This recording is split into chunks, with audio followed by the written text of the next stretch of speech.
Hello, everyone, and welcome to Politics Today live on Channel Television. I'm Sean Kimbalo in Lagos. Let's begin tonight by telling you that the much-awaited Super Tucano aircraft has arrived in Nigeria. The military today says the first batch of A-29 Super Tucano aircraft have arrived Kano today at about 12:34 p.m. and on hand to receive the aircraft where the Minister of Defense, Major General Bashir Magashi, Chief of Army Staff, Lieutenant General Farouk Yahya, and Chief of Air Staff, Mr. Air Marshal Oladayo Amao. The aircraft are part of the 12 fighter jets sold to Nigeria by the United States to aid combat actions and air assaults. They're expected to aid the fight against insecurity in the northeast and other parts of the country. The Air Force that last year stated that air fighters from Nigeria were already in the U.S. receiving additional training on the usage and applications of the fighter jets when eventually added to the fleet of combat aircraft. So much to talk about local politics. You remember what they say, that all politics is local. We find out how much of that do we have, especially in a very strong politically sensitive state like Lagos and Ogun State. Focus on the local government elections coming in those two states in the next 48 hours or so. So tonight, we get a hold of the issues and dissect them for you. But before we get into that discussion for tonight, let's serve you with some of your political roundup stories.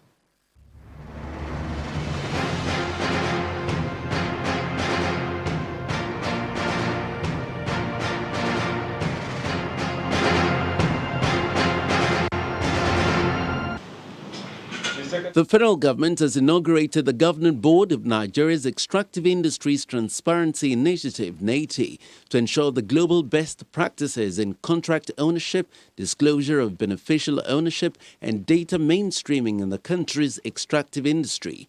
The SGF notes that the extractive industry is very strategic to the government's economic sustainability agenda and urges the board to contribute and key into it. As part of efforts to stem the tide of communal, religious and ethnic conflicts in Taraba State, youths are advocating the need for dialogue, unity and peaceful coexistence amongst them to develop the state.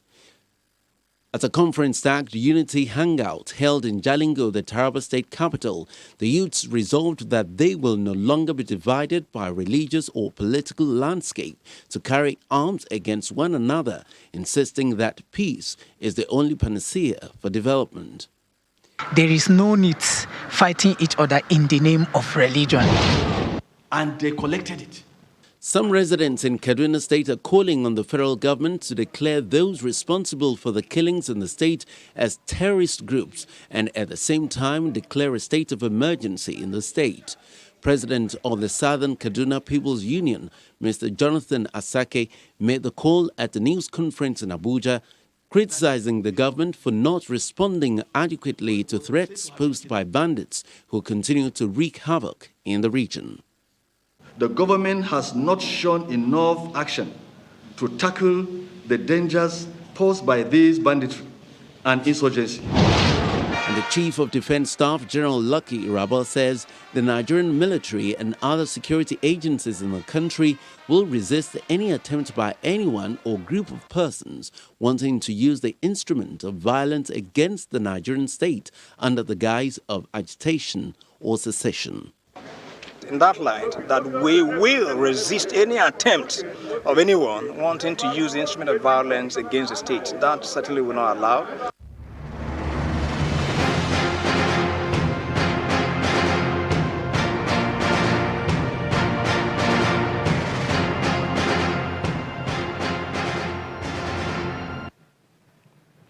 Let's tell you that President Muhammadu Buhari has been meeting with some governors who paid him homage at his residence in his hometown of Daura in Katsina State. The Speaker of the House of Representatives, Honorable Femi Gbajabiamila, was also one of those who paid him homage. Well, President Buhari has reminded Nigerians, just after he met with them, To think in the past, before the coming of the APC-led administration, where insecurity in the northeast and south side was at its peak, he observed that it is only people in the northeast that will tell Nigerians the story, which he believed they virtually have about half of the local government areas being occupied by the terrorists. The president, however, described the subsequent development in the northwest as most amazing, one because of the fact that they are the same people, the same religion, but keep on killing and stealing each other's cattle and burning their own villages. This, in turn, according to the president, says that it made it necessary for the federal government to change the entire security approach by redeploying soldiers and other security forces to restore peace in the affected regions. All right, thank you. And then let's focus on our conversation for tonight. Lagos and Ogun State, well, the border towns, state, they will be having their local government elections on the same day. That is in the next 2 days on Saturday. But the Lagos government has announced restriction of movement across the state between the hours of 8 a.m. and 3 p.m. on Saturday, the 24th July 2021. The restriction is to enable the Lagos State Independent Electoral Commission, LASIEC, conduct each free elections into positions of chairman and councillors in all the 57 local governments and local council development areas. The restriction will facilitate the ease of movement of the electorate, election materials, and LASIEC officials for the sanctity of the election, effective monitoring, and enhanced security. All eligible voters are urged to participate in the elections, which require the cooperation of all residents. Tonight, we'll be talking to, first and foremost, taking a look at the two local government elections, that is in Ogun and Lagos State. We'll be starting with Lagos State, and we'll be talking to those who have been on the field campaigning for the positions they are running for different political parties. But tonight, we've tried to pick from some of the political parties and some of the local government areas, and we'll be hearing from some of the candidates. I have two of them in the studio joining me now. I have a PDP candidate of an APC candidate in the local government election for Onigbongbo. Is it an SCDA or LGA? It's an LCDA. Yes. Oh, great. Dotun Ola Banke. Ola Conley. Thank you so much. Apologies there. And also Michael Peter, the YPP local government chairmanship candidate of Odiolowo Ojuoye LCDA of Lagos State. Thank you so much, gentlemen, for coming tonight. It's my pleasure. Sorry, Dotun, if you permit to remove your hat so that people can see your face. There's a way it's absolutely. You can just put it down there. So let's begin the conversation. I know it's a very difficult time to bring you into the studio because today is your last day of campaigning, and some of your colleagues who are supposed to be on the program, that's some of the issues that they had from coming out. But let's begin the conversations with you. I will go to the main, some of the opposition party, because I know that usually the way elections, local government elections run in states are a bit dynamic. Michael, how easy has it been for you, especially for your party, running a local government elections or campaign in a state like Lagos? Well, thank you very much, first, for having me and for the opportunity to share my experience on the field, basically. It's a very straight answer. It's been very difficult and challenging. As you mentioned, contesting in a state that is majorly controlled or dominated by the All Progressives Congress, that's the APC. And what are the challenges? You are faced with challenges of security, basically. You have your supporters being also attacked and also checked not to participate in any other party's political activities. You have your campaign materials being taken down from where they are by the ruling party and being replaced by theirs. So you are also receiving threats from some of their political agents, as the case may be. So it's been very challenging. But then we are committed to driving democratic system in the country, and that is why we remain resolute in the course of this mandate. I would like to say and ask you directly, because it's one of those things that you mentioned. So you have your campaign materials being turned or being brought down. Is that the situation? Yes. So you give us a sense of what exactly you're talking about, so Nigerians and the Lagosians can get a sense of what you're talking about. You have your posters being torn and your banners being brought down. In which areas of the city is this? So specifically in Ilupeju, which is Ward C1A in Lagos State, all my banners are already being brought down in that particular ward. And some of the feedback I've gotten from intelligence is some of these materials were brought down when the incumbent, that's the incumbent who is from the ruling That party, you're running against. was coming. He's running again, right? He's also running, he's returning, so was coming into the street. So some of their agents within the ward had to take down our banners. Also at traffic light junction, also within the same ward, Ilupeju, that's what C1A. I had a banner, a very big banner at the junction, and it was taken down.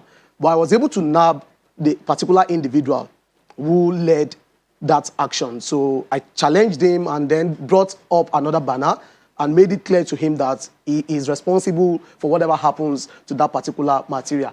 Also at Adiola Adeleye, that's Ward L, also within the Ilupeju environment axis. So I have my banner hung on the gate of the street. It's an estate. It's a very it's serene environment, basically. So we have the APC banner being placed directly on my own banner at the entrance of the same street. And we have also our councillor candidates in other wards, Ward C1B, Ward C3, also experiencing the same thing across board. But how popular is your party in that area? Okay, in terms of popularity, I would say before this whole election was being conceived to take place at this time, the party wasn't popular in the local council development area. But we came on board and deployed our energy, our resources to mobilize people. We had our executives who swung into action to mobilize, and we went about doing our campaigns and also promising people and sharing our plans with them in terms of what we intend to do if given the opportunity to administer the governance of the local council development area. And with that, we've been able to gather momentum, and people have taken interest in our activities, also because of the fact that we are youth, we are representative of the youth system, basically. So we are very popular within the LCD. Let me bring Dotun. Dotun is, you're an incumbent and you're running again, isn't it? Oh, sure. Yeah, but you heard some of the things that Michael has said, how difficult for an opposition to be. I'd like you to react because some of what he said is, according to him, allegedly perpetrated by some of your members in your party. Well, thank you for having me. I am not from Odiolo, but if I have to react to pulling down posters, pulling down banners and all sorts, I'm sure if Honorable Jala is here, he would have one thing or the other to say, too, as per his material has been pulled down. Let me now borrow a leaf from the experience in my own local government, despite being the incumbent. I wouldn't say that the oppositions that are not visible are the ones pulling down my posters or banners. You see, the usual thing that happened that I have seen has to do with the fact that even passers-by, out of being carried away, you know, just like when you park your car by the roadside, you see these school children, young elements, you know, having inscriptions on them. So when you have passers-by, sometimes these passers-by or those that might be in need of those banners, pull them out. If you go to Bola, I'm using my local government now, for example, that's the dump site. When you get there, you see most of our banners being used as bedspread in there. So will I allege now that PDP or YPP in my local government are the one pulling down my banner? So I wouldn't subscribe to that, because I've looked for some of my banners too that I couldn't locate where they were actually placed. But, I mean, your party has had an easy run in local government elections. In the nature of local government election is winner takes all. And we've seen it happen over and over again. But it does look like this time around things are changing. This is not your first time of running for local government in Lagos. Is there any difference from the last time and this time? Well, I just have to say this. Day in, day out, the awareness is getting escalated. People are getting conscious of their environment. And let me commend my brother for even having that zeal and determination to say he wants to run. Yeah, politics, simply put, is about who gets what, when, and how. So when you put these three together, it gives you a challenge to want to put up a structure. Structure is the most difficult thing to put together. So for us in Lagos, we would and will continue to have it the way we have always had it, because the structure has been in place and it's been built upon over time.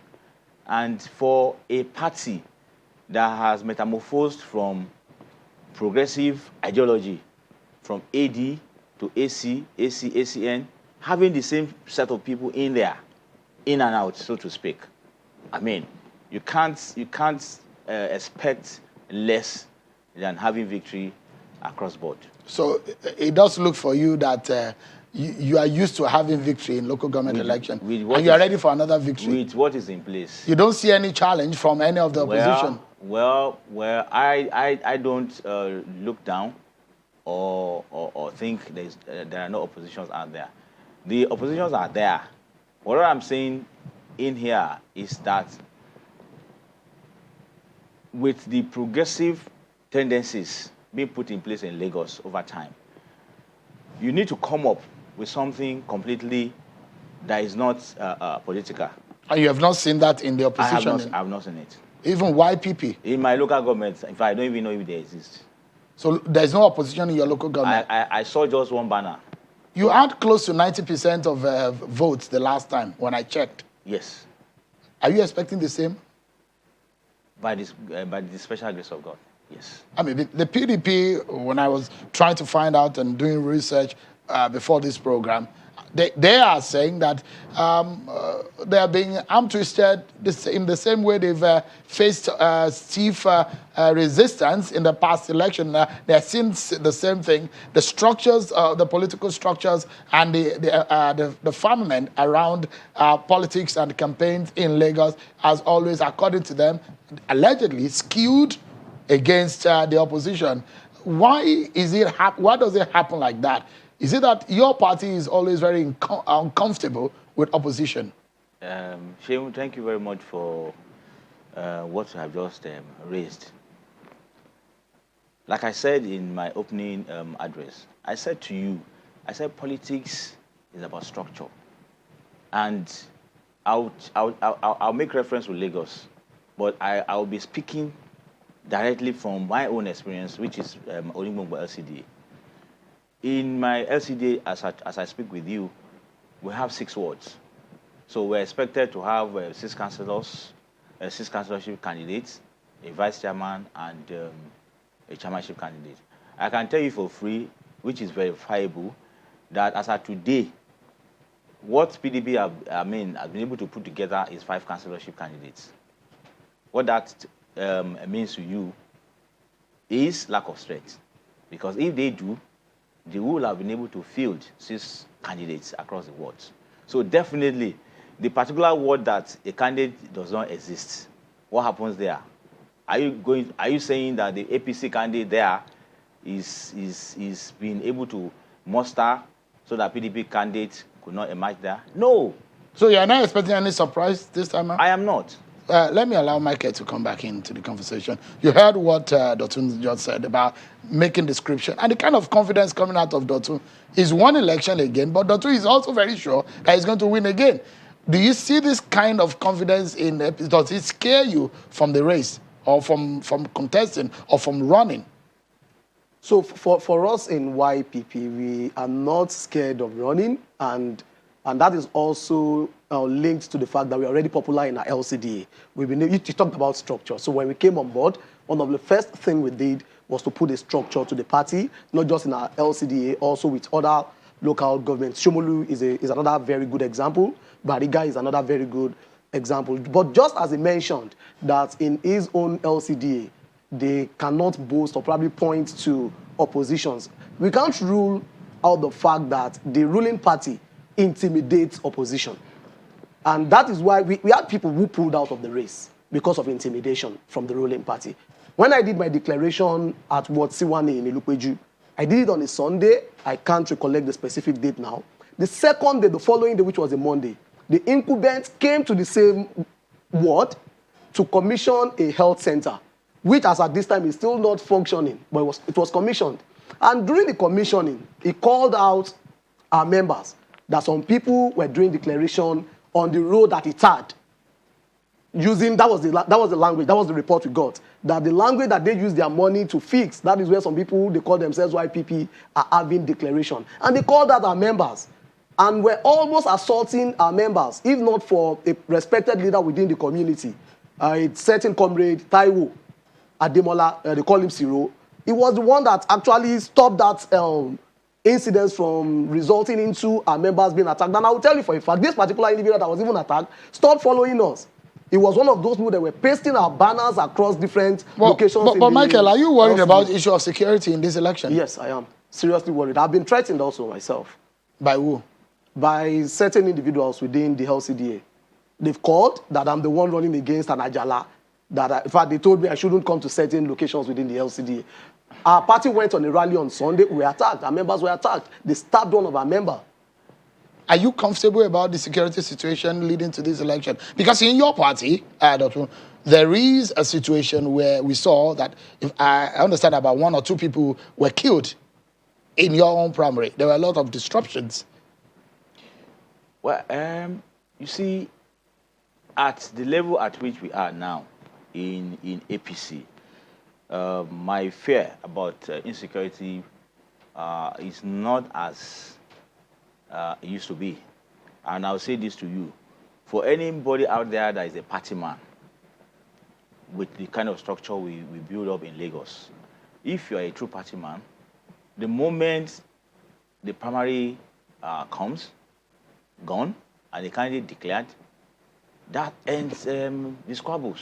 But you understand the ramification that caused the issue. Sure. The issue of imposition of candidates. There is nothing like imposition. But that's what your members, we covered it severally right here on Channel Television. There is nothing like imposition. But why are your members agitating about that? In politics, you are either selected, elected, whichever way you want to look at it, is all about nomination. Whatever nomenclature you want to place it, is about nomination. And let me tell you some of the things which even our leader, our national leader, has proven to us before. You remember in 2017, when we had our primaries at the stadium, that was the first time that everybody was like, Ashwaju is an impostor. He imposes candidates here and there. And the man said, okay, if that is what you have always said about me, go and do it for free. Let's see how you're going to work out. You now discover that having given us the free will to go and determine who becomes the candidate, not even a local government was being able to come up with a candidate. So the question is this: there is a mechanism, internal structure that is normally being used, right, to reduce the level of internal crisis that usually position mechanism. Yes, in such a way that at the end of the day, before now, when you look at the progressive tendencies, he that is qualified, he knows himself. And you won't blame anybody now, which has been part of my own appeal to all this while. The more the merrier. Let all of us come and join this game so that we can together move the state forward. Let's talk about developmental and governance issues now. Perhaps we'll start from you, Dr. You have been in office before, so you understand. But there seems to be a thin line in the way and manner local governments are being run in this country. Although there are clearly stated roles of local government and its administration in the Constitution. But the question is, how much of that is being allowed by the state? There is an autonomy for the local government as passed by the other 10 by the president. Now, the question is that how much of that are you allowed to do? If your constituents are looking at you now, what would you say that the local government in your area in the last 1 or 2 years have been able to achieve for your people in Ogbongbongbo? Thank you very much, Sheung. This is my personal opinion, and I stand to be corrected. When you look at the Nigerian Constitution, which I have always told my friends and people around me for the option time, that the Constitution is so faulty in such a way that anybody from anywhere can say anything about local government administration. But the Constitution itself has made references to local government in two areas. One, listing the 774 local councils. Two, listing the functions of local government. All other prerequisite functions, who determines councils, is a residual function of the State House of Assembly. So if Mr. President is coming to say he's passing an executive order, Mr. President must first of all go back to that Schedule 8 and tell the National Assembly to rewrite it. Because if so you disagree with the Executive Order 10? Completely. It can't work. Because Lagos, for example, the local government SCDs in Lagos were created by the Assembly. Did the National Assembly create it? Did the President create the SCDs? So the only power the Mr. President has is the Constitution. But where is the power listed in the Michael, do you agree with Dotun? I agree. It's a partial agreement, basically. So, and that is one of the reasons why we are running. So we understand the fact that there are challenges around the constitutional system that we run as a federation, basically. But then we can't continue to look at our people to live a retrogressive life. We need to move our people from the level they are and give them better lives. And that is why we believe that local government administration should be run with entrepreneurial minds.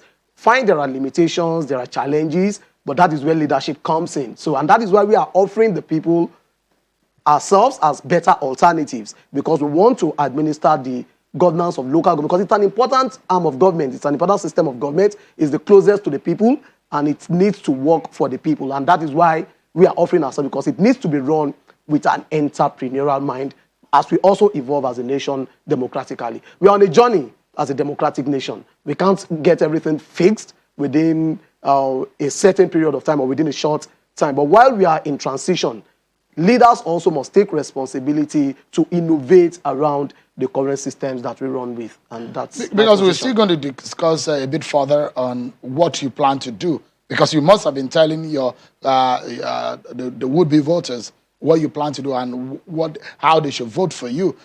We just have about 30 seconds before we go on a break, and I'll ask you, and I'll ask Mr. Olakunle too. Give me an idea. You'd be voted into office on Saturday. What is paramount on your mind to do for the people of Odiolowo? So we have 5 promises we've given to the people, but since we have this setting, I'll quickly run down. So first is we want to leverage a PPP model. That's public-private partnership. So we've looked at the budget of the current LCDA. 92% of it is from the federal government allocation, and they generate less than $500 million as IGR within the local government. And we have a local government that is populated with over 200,000 people, and that is 232,000 if I'm not mistaken. And that is a budget that is not sufficient to cater for the needs of these people. And a local government that has like 50 million budget for education for 232,000 people is also not sufficient. So we are leveraging PPP model to bring investment, to drive infrastructural development within the LCDA, and see how we can also work around the current democratic framework, basically. So education is something we've also prioritized. If we look at our LCDA, most developments in developed societies are driven by technology now.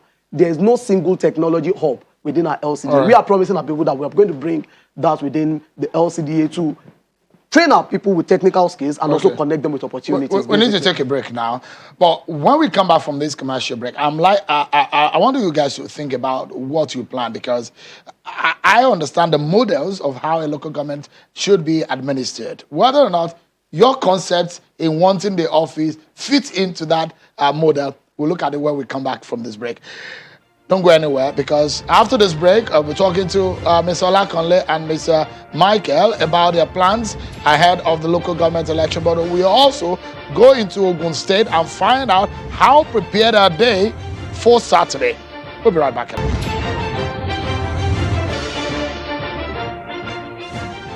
Thank you so much, everyone, for staying with us.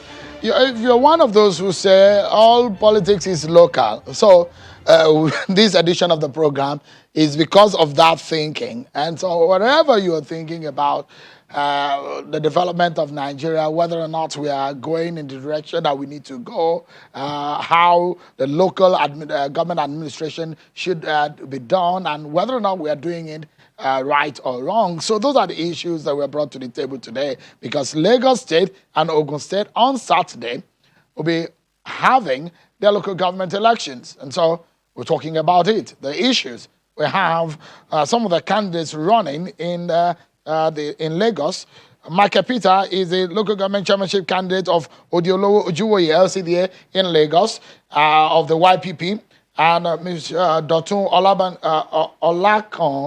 Olakunle, sorry, is the APC LG chairmanship candidate of Onigbongbo LCDA of Lagos. Thank you so much, gentlemen, for coming tonight. It's my pleasure. And don't forget also that we have the chairman of the Ogun State Independent Electoral Commission, who will be talking to us, Mr. Babatunde Oshibodu, is standing by, and we will go to him just in a moment.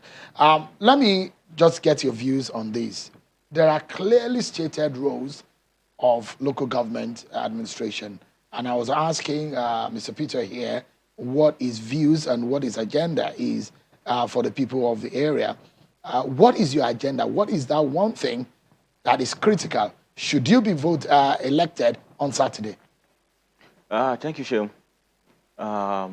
Succinctly put, local government administration itself has major heads that will give anybody going to the council what he or she needs to put together. These heads include works, education, environment, women affairs and poverty alleviation, education, as well as environment. Now, these 6 departments gives you direction, but I am not contesting now based on this department, because if I want to run as the council chairman and I begin to canvass people or campaign to people that I want to do road, for crying out loud, if I get to the council, what else will I do?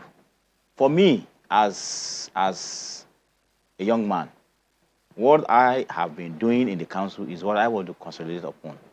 What is that? I want to consolidate in the areas of youth development. How do you want to do that? Yeah, I have a trust fund that I have just put together along with the banks within my LCDA. A trust fund in such a, because I've discovered that in the local government system, we tend to train. But when we train, how do we empower those we have trained? So I have been able to bring corporate entities within the local governments together, which call to launch a trust fund. The trust fund is mainly for us to train these youths. The ones that we train in IT, for example, by the end of the training, all we need to do is to, from a trust fund, draw fund from there to buy either a laptop, whatever gadget he or she requires to continue in that field of endeavor. In the areas of poverty alleviation, when you empower a woman out there or whoever that is enterprising, the money gets back into the system, right? So instead of buying sewing machines, buy hairdressing machines for these people, some of them, because those items are not their immediate need, they end up selling them. So what we have been able to do is to take a list of all these people. Peculiarities, what are the exact things that will be meaningful to their life? And at the end of the day, instead of waiting for the council that does not have enough money to empower these people, just go to the trust fund. All right. As a means of contribution to their development. Gentlemen, let's go to Abeokuta, where we have Mr. Babatunde Oshibodu, who is the chairman of the Ogun State Independent Electoral Commission. Thank you so much, Mr. Chairman, for joining us tonight. Let's begin by asking you, not vaguely anyways, because I have specifics, but how prepared are you for Saturday?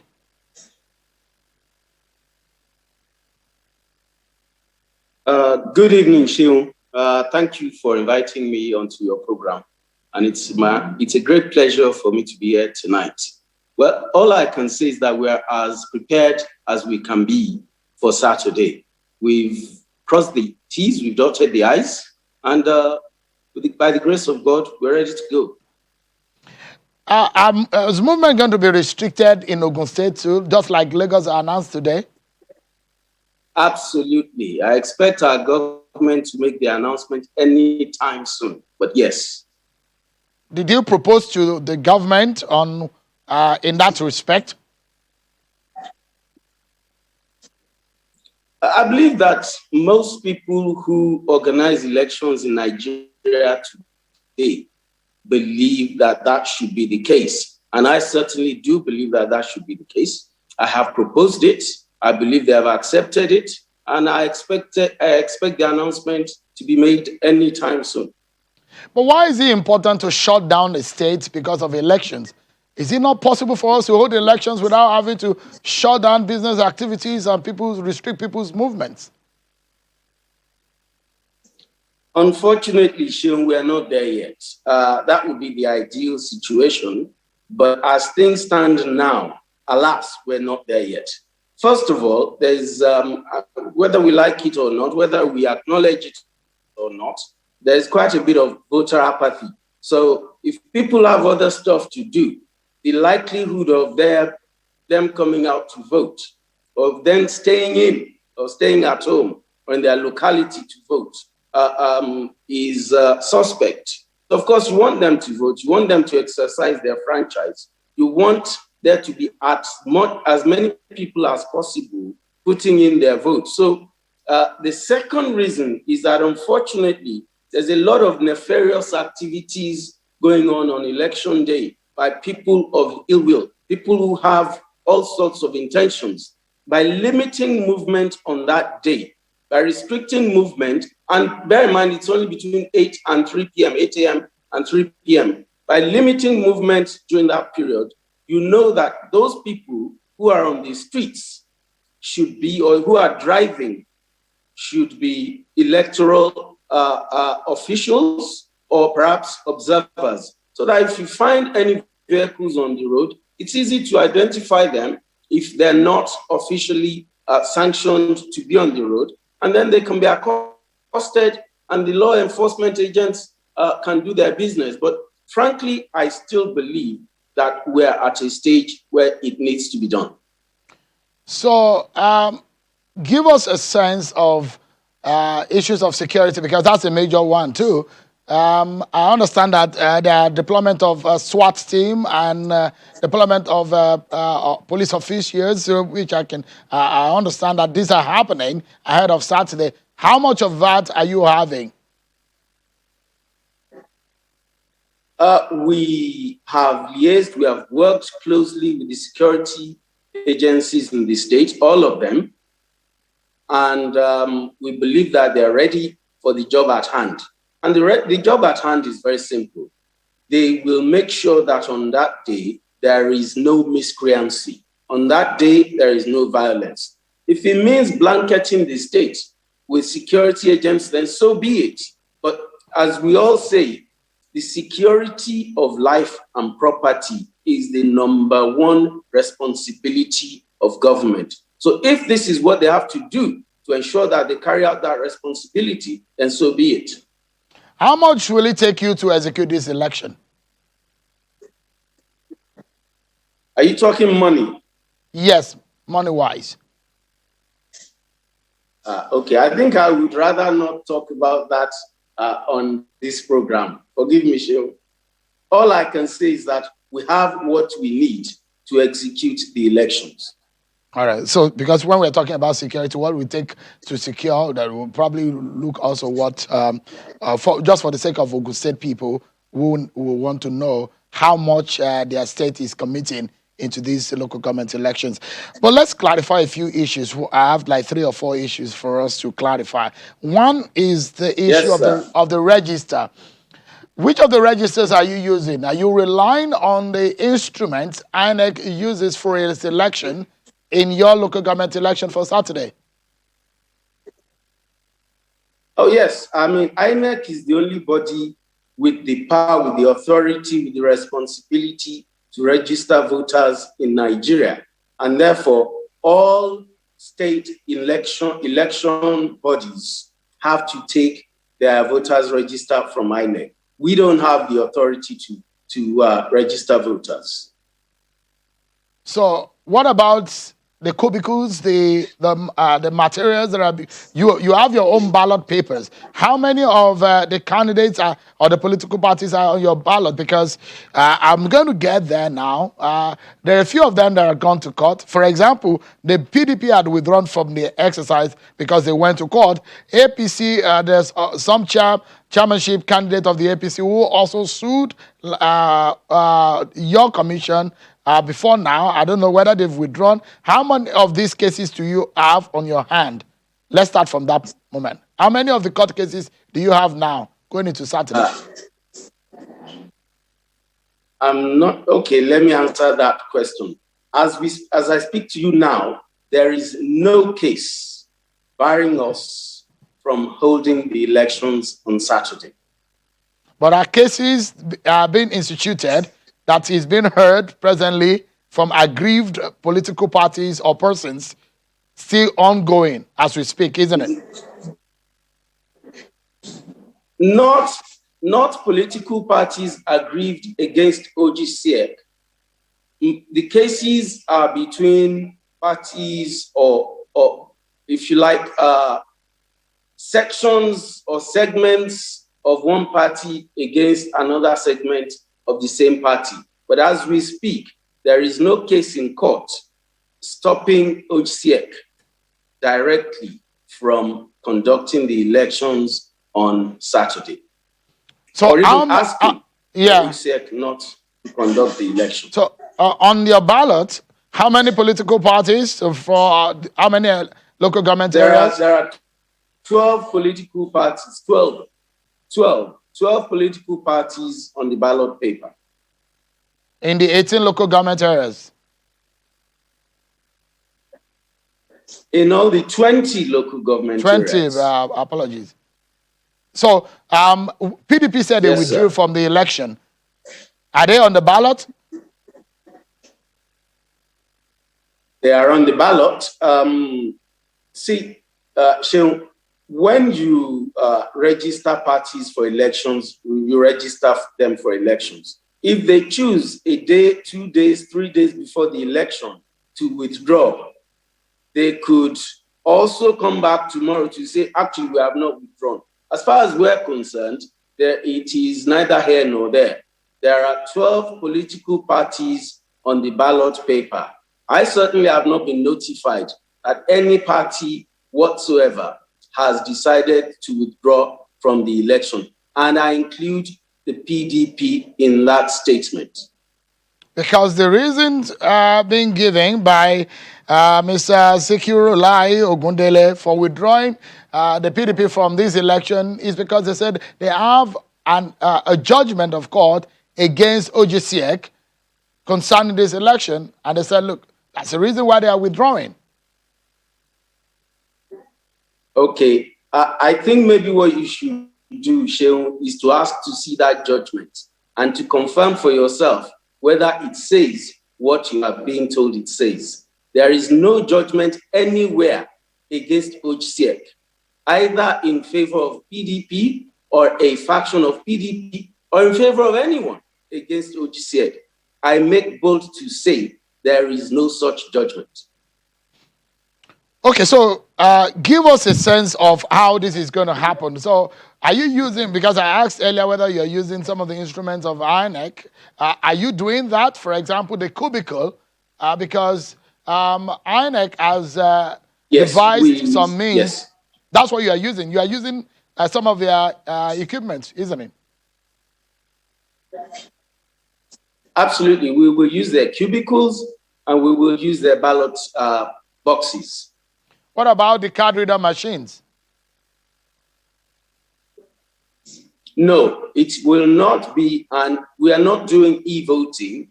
Everything will be manual.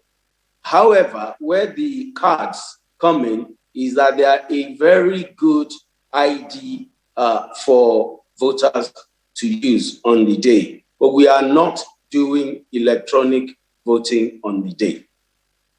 So give us a sense of how prepared you are with the issue of COVID-19 and the protocols, because that's going to be critical, especially now that we are seeing a third wave of this deadly virus. Yes, absolutely. Yes, absolutely. On the day, what we have, the preparations we have made in terms of the protocol is to make sure that, one, at every polling unit, there is a sanitizer provided. So before you touch any of our materials, you will be asked to sanitize. That's one. Two, we are enjoining, we are begging, we are beseeching, we are asking all the citizens of our dear state who are coming out to vote on that day to come out with their face masks. I don't believe at this stage in the pandemic, there is anybody out there who doesn't have a face mask, at least one. And if they don't, I think it costs about 50 naira for the disposable one. So we are beseeching all the electorate and anybody who's coming anywhere near the polling booths to please come wearing your face mask. Thirdly, we're asking for social distancing. When you come, don't come pushing and pulling as our people are wont to do on election day. Bear in mind, you don't want to breathe upon anybody in front of you, and you don't want anybody to breathe upon you. That is how this thing is transmitted. So we're asking people social distance on the day. Those are the three things that we think are critical and that we're asking the electorate to observe. So will it be that no face mask, no voting? Is that the procedure you're going? It's hard. It really is hard to do that. But one of the things we're doing, and I don't want people to take it as as fiat for coming without a face mask. We are trying to see whether we can have a few to hand on the day, so that the very, very, very, very few people who come without masks, maybe we can help them, but please come with your face mask. We don't want to send you back because you don't have one. Because I know just a few moments before this program started, we were following the campaigns, especially that of the APC, one of the parties that have gone to town. They've been going from that, you can see, the APC campaign earlier today, led by the governor, Governor Dapo Abiodun, and some of the candidates running on the platform of the political party are also bearing the uniform, the black flags of the party, and conversing for votes ahead of Saturday. On a final note, Mr. Oshibodu, if you can quickly tell us, what worries you the most ahead of Saturday? What worries me the most? I think it will always be the threat or the possibility of violence.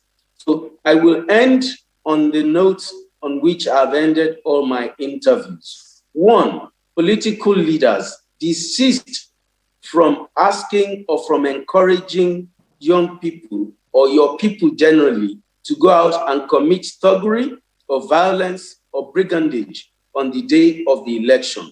Secondly, I say to the youth, refuse to be used for any nefarious activities on the day. If one so-called godfather or whatever, or Baba Isale, comes to you and says, go and do this or that, and you know it is not right, tell them, okay, call your son, call your daughter to go and do it. It's not me that you will use. Those are the two. It is generally its violence, and we will make sure that on the day it does not rear its ugly head. I wish you the very best. I know it's not a very easy task conducting elections. Babatunde Oshibodu, Chairman of the Ogun State Independent Electoral Commission, thank you so much for creating time to talk about what you're planning ahead of Saturday. Thank you, Shane, for having me. Pleasure was all mine. Thank you. Have a wonderful evening. So let's close the conversation now, and I'll close with the gentleman whose heartbeat is probably not normal now, because when you're running for election, in that race, you spend a lot of money, a lot of time, a lot of resources. So let's spend the last 60 or 70 seconds that we have left, and I'm going to ask you the same question. I'll probably answer it in the manner in which you want to. The question is, a lot of people think that if Nigeria is going to get better, administering the local government areas is going to be a major factor in it. Do you believe, do you agree, and do you agree that the local government presently in Nigeria is well run? Just in 30 seconds. First and foremost, I totally agree with the fact that if Nigeria is going to really move on the path of development, local government system must not only be seen to be effective, must also be seen to be efficient. And also, the people must be able to trust the administrators within that level of government. But the second question, which is if it's correctly or good run in a very good way as it is, the answer is no. And also that begins with the electoral process. So the process that brings in the administrators. So are the people given the platform to choose who is better and who is best to serve their interest, basically. So I think we should do better. You have your own 30 seconds, Mr. Lakonle. Well, the fact of the matter is, I quite agree that the local government must be strengthened, must be given what it requires to be able to carry or take Nigeria to the next level. On the other side of it, I would rather ask more people to show interest so that you make that terrain very, very competitive. Because for a very long time, most people don't want to take part in politics.